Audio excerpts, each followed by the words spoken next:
Good morning. Well, I guess it could be anywhere, wherever you're at. I just got back from Thailand and I got a question here about losing weight and then getting injured and being scared that you're going to gain the weight back again. So I wrote an article on it, but I think I'll just read it out to you just as I have it here. And then that way you don't have to bother reading it yourself. So what do you do if you're just making great progress in your training and then all of a sudden you get an injury? So let's say you lost a ton of weight and you're getting really excited and then you develop, say, shin splints or perhaps you twist your ankle or something like that. Are you doomed to put that weight back on because you can't do any cardio? And if not, what are your options? So I think this is just a case of thinking there's only one way to take on this challenge. And most people think that in order to lose weight, or better yet, fat, to be more accurate, that you need to do cardio. And you don't. They think you need to run, bike, or get on the elliptical machine every day in order to stay lean. And that's just not the case.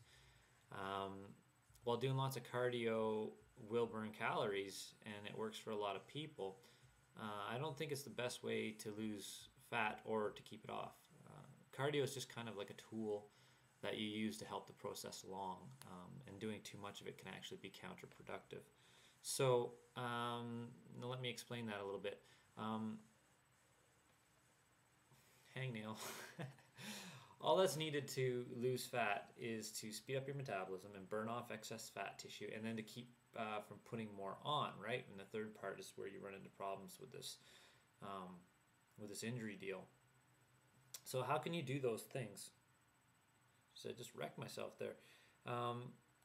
Well, you can speed up your metabolism through intense exercise, and my choice for that is intense resistance training at a fast pace. I guess that's kind of a double up there. Intense, fast pace are kind of almost the same. But not really. Having said that, though, most people gravitate towards slow, steady state cardio. And why do they do that? Mostly because it's easier and it hurts less. It's more comfortable. So yeah, I like the fast paced resistance training because it accomplishes the same thing. It gets your heart rate up and causes you to look for extra oxygen, which is the same thing that cardio does, but cardio doesn't put on the demand for your body to adapt in the form of adding more muscle. So because of the non-increasing resistance, unless you're sprinting, of course. But I could go into a huge long thing on that, but I won't. So let's go on to the next part. How do you burn off excess adipose tissue or fat? Well, the same way you speed up your metabolism.